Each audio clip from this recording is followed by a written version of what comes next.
I've finally got the Escort Cosworth Michelin Pilot in my collection.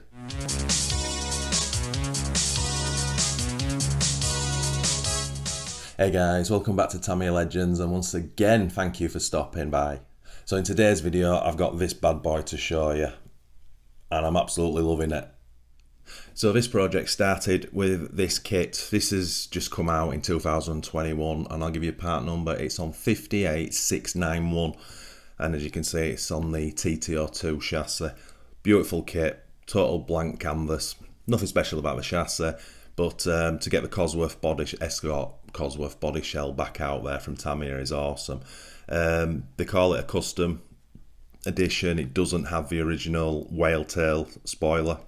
It comes with the lower one. That's a little bit unfortunate. Would have liked that, but it's still a great looking body shell, to be fair. So I'll just quickly show you the original. Now that came out in 1993 on 58125, and that was on the T801 chassis. And any Tamiya lover will know that car instantly. It's one of three. They did the Tiger Stripe and the Repsol. Absolutely gorgeous thing, and it's just one of the most, for me, it's one of the most recognisable liveries from Tamiya of all time. So my goal for this was, first of all, not to copy the original 100%. I knew it'd be very close, but I have made some little changes here and there just to put my own kind of spin on it. I didn't want it an out and out rally car, hence why I've put a single seated cockpit in there, sort of a more full helmet with visor. And I've painted it slightly differently as well, as we'll see as we get into this video. So let's quickly just start with the chassis. So this is built to complete kit form. I've not done anything with it at all. As I said, TTO2, if you've never built one. I've not even put bearings in it, I've just left it bushes, and it's fine. This for me is, as you know, I've got lots of TTO1s and TTO2s, and I've got quite a few that run. So I'm just using the chassis to hold the body on for my collection, basically. But yeah, it's a very basic chassis, but anyway, that's enough on that. You've probably built hundreds yourself. Right, so first process was to get the shell cut out. Luckily, Tamiya had done the wheel arches for us already, which is awesome, because that's probably the worst part of the hobby for me, is doing the on-road cars, wheel arches. Even with a knife, scoring it technique, just not a fan of it. So we got that cut out, we cut the driver cockpit out, we just mounted it in a rough position, held it in with masking tape. I got the wing and mirrors on it just to see what it looked like, and then got it on the chassis because I wanted to see what the stance was like, how much ride height it had, and also the stance of the wheels, because as you know I like them to look kind of proper. So I was relatively happy with the first sort of mock-up of it. So the next stage was the wheels, and these wheels are such an integral part of this car, as you know. So obviously the wheels come in white. It's got sort of treaded road tyres in the kit, and on the MCI decal sheet, the Michelin Pilot decal sheet, you get those gorgeous Oz Racing or Ford Motorsport blue decals that go on around the inner wheel, and then I put some Michelin Pilot tyre decals on as well. And when I had those finished, I was like, yeah, they look absolutely gorgeous. So then that takes us to the masking and paint, and this is where there's quite a lot of differences. So I decided early on I wasn't going to do the black front splitter. I wanted as much yellow on the front as I could, so I left that. And also the original is not the blue and the yellow. It's not symmetrical. It's kind of lopsided to one side, so one side's got a little bit more blue on, and also it's got some blue sort of painted fins, and they differ on either side as well. So again, early on I decided I'm not going to do that. I'm going to make my version symmetrical and just pick a point A to B and get a nice crisp line diagonally going across either side. So that's what I did. Obviously the kit comes with window masks, but it was just a case of really making sure that I had crisp lines, so I really took my time on that, because you only get one crack at that, as we know. But the outcome I was really happy with, and the paint after it was painted, yeah, I was happy with that. Again, it's not for the purists. These are little subtle changes that I wanted to do, because this car is not trying to be the original. It's not supposed to be a look-alike for the original, if that makes sense. And then once I had it painted, I wanted to have another look at the stance and the offset of the wheels. Stance wise, there's not a lot you can do about it. It's kind of it is what it is. You can't really make it any lower, otherwise the top of the tyres will start to go inside the wheel arches, and that would look daft. So, but I have widened all four wheels actually very slightly, probably about 2mm each. Again, because it's kind of I envisage it being sort of a tarmac car. It just packed the arches out a little bit more, which again, it's personal preference, but that's how I like my cars. And then we come to the decals.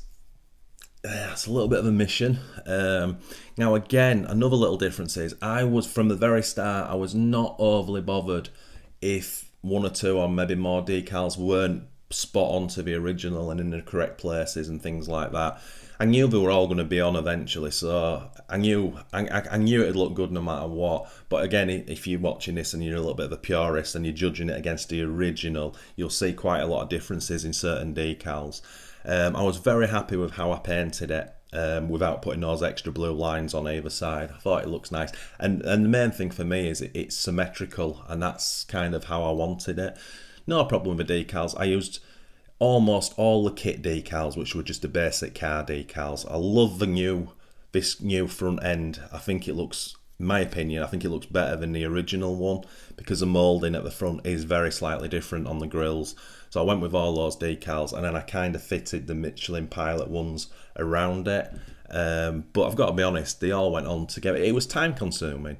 But again, you just take your time, and it was just one of those really enjoyable things. Once you got your window surrounds on, the grills and the lights and stuff, and then you start first one was the bonnet one, the big Pilot decal, and as soon as I got that on, I was like, oh yeah, this is coming together now.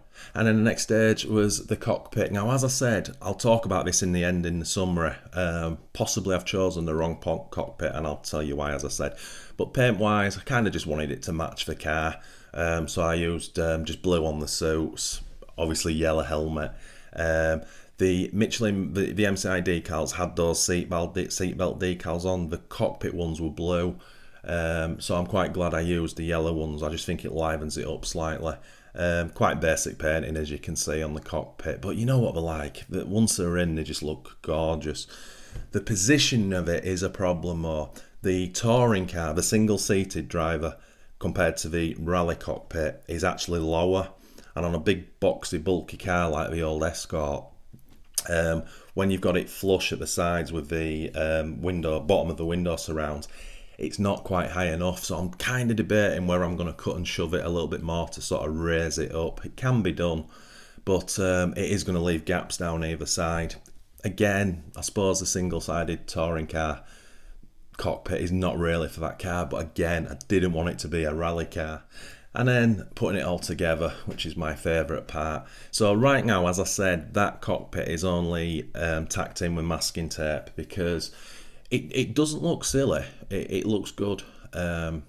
It kind of makes the driver look a little bit shorter in height, as it were. But everything else, you know, the dashboard and the steering wheel and everything, it's all in the right place. So, and I don't want to ruin a cockpit I've just painted by trying to cut it and raise it a little bit higher. I'm not 100% sure what I'm going to do with that just yet. Again, it doesn't look the worst, but you know what it's like when these little things niggle at you. They never go away. Right, so let's bring the camera over and have a close-up of this bad boy. And there we have a close-up of it. What do you think? I think it looks great, I've got to be honest. I'm definitely a big fan of this one.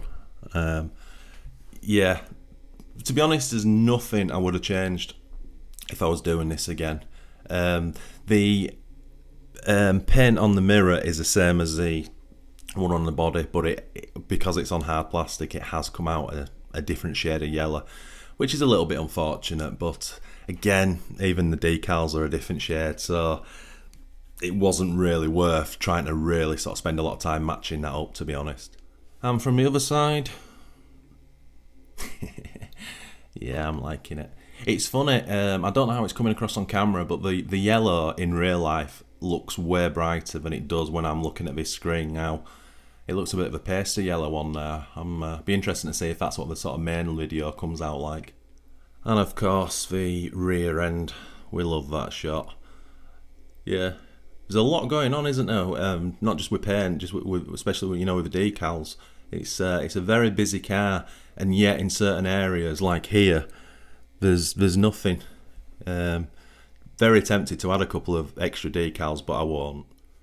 And the side shot, not much to say really. And finally from that side. So guys, in the comments, tell me what you think about this cockpit. Do you think I should do some extra work on it to try get it a little bit higher?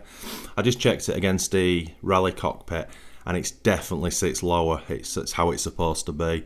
I think with sports sort of GT touring cars, you get away with it because the roofs are lower.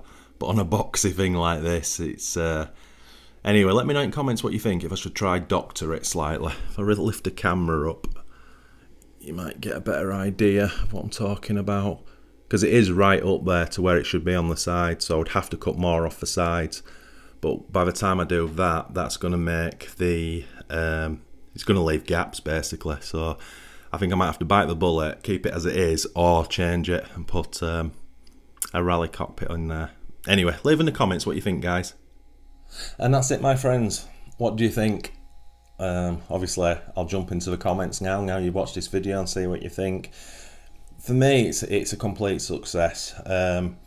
It's not trying to be the original by any stretch of the imagination, and with a little subtle differences, the paintwork, splitter, the little lower wing, which really works for me. I'm really glad the Michelin decal fitted on the top of the wing, because that looks cool. Yeah, absolutely love it. And those wheels just set it off something lovely. So yeah, that's it done, and I'm really chuffed because, as I say, I've always wanted this livery in my collection, and as you may or may not know, I'm now putting together an on-road Tamiya car display collection. So yeah, this thing is going to take pride and place in there with the rest of them. Don't think it's as good as my RS Focus I've just done. I think that will take some beating, if I'm honest. The BRZ is my favourite sort of touring car, on-road car. But I think my favourite rally car, and even including the Lancia 037, I think the Ford Focus is my favourite so far. But you know what these things are like. I can chop and change. One day this will be my favourite, no doubt. Anyway, as I say, the only thing I've got left to do with this is possibly revisit the cockpit at some point, but we'll see. So I'll end this video here. I think it's been a long one. So once again, my friends, thanks so much for watching. It's massively appreciated. If you are new to this channel, if you could please consider liking and subscribing to support us. And if you do that, smash that notification buzzer bell for our weekly videos. And always, my friends, very nice. Happy RCing.